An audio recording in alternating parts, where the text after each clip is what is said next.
On va parler du génocide qui a lieu en ce moment en Palestine. J'ai ici une pile de papier avec tous les noms des Palestiniens et des Palestiniennes qui ont été tués pendant les 10 premiers mois du génocide à Gaza.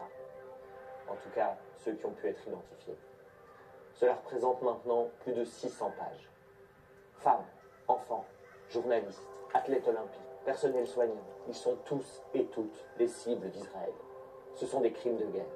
Et cela va à l'encontre de l'ensemble des conventions internationales. Et c'est vraiment terrible parce qu'alors qu'on voit tous les jours des images d'horreur sur les réseaux, des armes partent encore vers Israël via le port d'Anvers et l'aéroport de Liège. Dans le monde, il y a plein de choses que je ne comprends pas. Et cette série qu'on fait avec Facto, c'est justement pour essayer de mieux le comprendre. Mais là, ce massacre, ces images qu'on voit, toutes ces vies perdues, là vraiment je ne comprends pas au plus profond de mon âme. Comment c'est possible que des humains soient capables de ça? Mais heureusement, je ne suis pas le seul à pas comprendre et à m'indigner. Nous étions des dizaines de milliers dans les rues de Bruxelles il y a quelques semaines. Et parmi eux, des milliers de jeunes. C'est d'ailleurs une militante de la jeunesse qu'on va rencontrer, Alice Verlinden. Elle est responsable de Red Fox, le mouvement de jeunes du PTB. Salut Antoine, ça va? Salut, merci d'être venu. Avec plaisir. Est-ce que tu veux un café? Ah oui.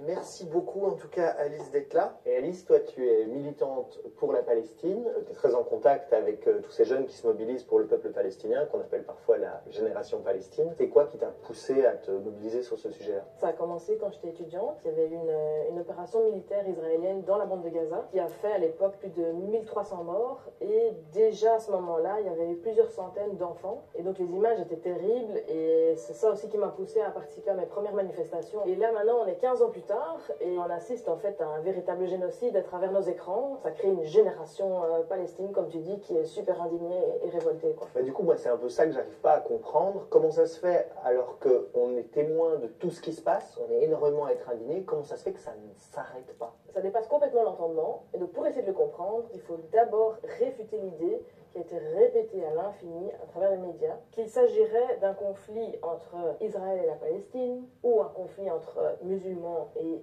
les juifs. En fait, il s'agit d'une guerre entre les États-Unis et Israël contre le reste du monde. Israël peut commettre toutes ces atrocités parce qu'il a le soutien des États-Unis. Waouh, ça pose les bases de l'épisode là.